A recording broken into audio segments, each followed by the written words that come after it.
आहे कोणकोणत्या विषयावर चर्चा झाली, काय सांगाल का?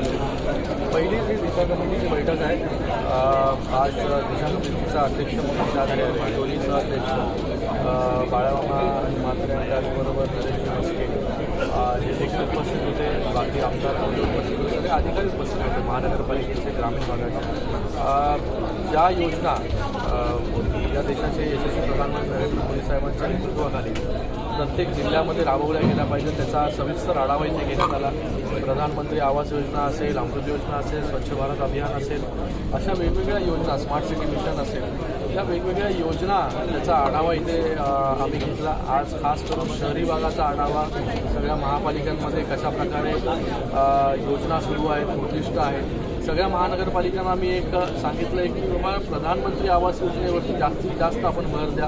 काही महानगरपालिकेचं म्हणणं होतं की आमच्याकडे जागा नाही, तर जागा कशा उपलब्ध होतील याच्यासाठी समन्वय करण्याचं काम जे आहे ते आम्ही करू कमिटी म्हणून राज्य सरकारकडे आणि केंद्र सरकारकडे. पण जे लक्ष आहे की प्रत्येकाला घर हे मिळालंच पाहिजे, हे प्रधानमंत्री आवास योजनेच्या माध्यमाने कसं पूर्ण होईल आणि प्रत्येक महानगरपालिकेमध्ये कसं ते उद्दिष्ट पूर्ण होईल याच्यासाठी येणाऱ्या काळामध्ये आमचा भर असेल.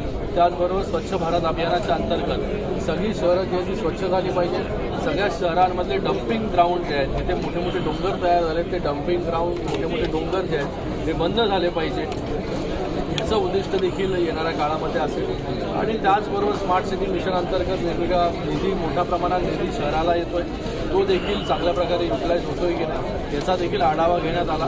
ही समिती जी आहे ही समिती एक समन्वय करण्याचं काम भविष्य काळामध्ये करेल राज्य सरकार आणि केंद्र सरकारच्या मध्ये, जेणेकरून राज्य सरकारकडून काय गोष्टी फॉलोअप करायच्या असतील तर त्या गोष्टी देखील करू, केंद्र सरकारकडून निधी आणायचा असेल वाढवून तो निधी आणण्याचं काम देखील ही समिती येणाऱ्या काळामध्ये करेल. म्हणजे एक टीमवर्क म्हणून आम्हाला इथे काम करायचं आहे. तेच मी आज माझ्या पहिल्या बैठकीमध्ये सगळ्यांना सूचना केल्या की प्रत्येकाने जे उद्दिष्ट आहे, ज्या योजना आहेत, 43पेक्षा जास्त योजना ज्या त्या केंद्र सरकारच्या आहेत, त्या योजना प्रत्येक घटकापर्यंत पोहोचल्या पाहिजे, प्रत्येक व्यक्तीपर्यंत पोहोचल्या पाहिजे, प्रत्येक बेनिफिशरीपर्यंत पोहोचल्या पाहिजे.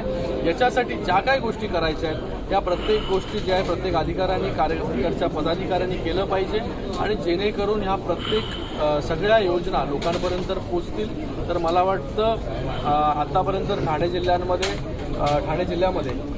बहुतेक योजना ज्या आहेत या तळागाळापर्यंत पोहोचलेल्या आहेत. येणाऱ्या काळामध्ये अजून ही सिस्टीम रोबस्ट कशी होईल, अजून ही इफेक्टिव्ह कशी होईल त्याच्यासाठी आम्ही काम करू. सर, कल्याण महापालिका असेल किंवा ठाणे महापालिका असेल यामध्ये अनधिकृत बांधकाम आहेत आणि अशातच केडीएमसीमध्ये तुमच्या मतदारसंघातील एकूण 62 इमारतीवर थोडं कारवाई महापालिकेने केली तर 6 ते 7,000 नागरिक बेघर झालेले. कल्याण डोंबिवली महानगरपालिकेच्या अंतर्गत किंवा ठाणे महानगरपालिकेच्या अंतर्गत कोर्टाने असा निर्णय दिला आहे की जे अनधिकृत बांधकाम आहेत त्याच्यावरती जे आहे हे ते तोडल्या पाहिजे. आणि मला वाटतं की लोक जे आहेत आता बिल्डरांनी बिल्डिंग्स बांधले, लोक बिचारे येऊन तिथे राहिले. आता त्याच्यामध्ये काय मार्ग काढता येईल त्याच्यासाठी आम्ही काम करतोय लोकप्रतिनिधी म्हणून. इतक्या मोठ्या प्रमाणामध्ये लोक जी आहेत ती बेघर झाले, हजारो लोक बेघर होऊन त्यांना वेगळ्या ठिकाणी एवढ्या शॉर्ट नोटीसवरती कसं पोचता येईल तो देखील एक मोठा प्रश्न आहे. पण त्याच्यासाठी कोणावरही अन्याय होणार नाही याच्यासाठी कुठला मधला मार्ग आहे तो जो आहे हा आम्ही काढण्याचा प्रयत्न करू. सर, एकनाथ शिंदेसह अनेक खासदार आमदार जे आहेत ते कुंभमेळ्याकरता जाणार आहेत फेब्रुवारीच्या एंडिंगपर्यंत. अशा प्रकारची तयारी कशापासून नियोजन असणार आहे? मला वाटतं आता त्याची तयारी वगैरे आता सुरू आहे. जेव्हा जाणार असेल तेव्हा तुम्हाला नक्कीच कळवू. आजपर्यंत झालेलं नाही आहे कोणीच. त्याच्यावरती महानगरपालिका असेल, कोर्ट असेल आणि त्याचबरोबर त्या लोकांबरोबर समन्वय साधून कशा प्रकारे त्या लोकांना न्याय मिळेल याच्यासाठी कोणीही बेघर होता कामा नये. आम्ही जेव्हा रस्ता वायडनिंग करतो तेव्हा देखील लोकांना मोबदल्यामध्ये घर देतो, मोबदला देतो. तर हे तर 6,500 लोक आहेत. हे 6,500 लोकांना कशा प्रकारे बेघर होण्यापासून वाचवता येईल याच्यासाठी जे आहे. कारण की बिल्डरांनी घरं बांधून झाले, बिल्डर जे आहेत ते आता फरार झाले आणि लोक जे आहेत ते त्याच्यामध्ये अडकलेले आहेत. लोकांवरती हा कठीण प्रसंग आलेला आहे. तर या सगळ्या लोकांना देखील कशा प्रकारे त्याच्यातून मार्ग काढता येईल, किती लोक किती वर्षापासून राहत आहेत त्याचा देखील अभ्यास जो आहे तो महानगरपालिका करते.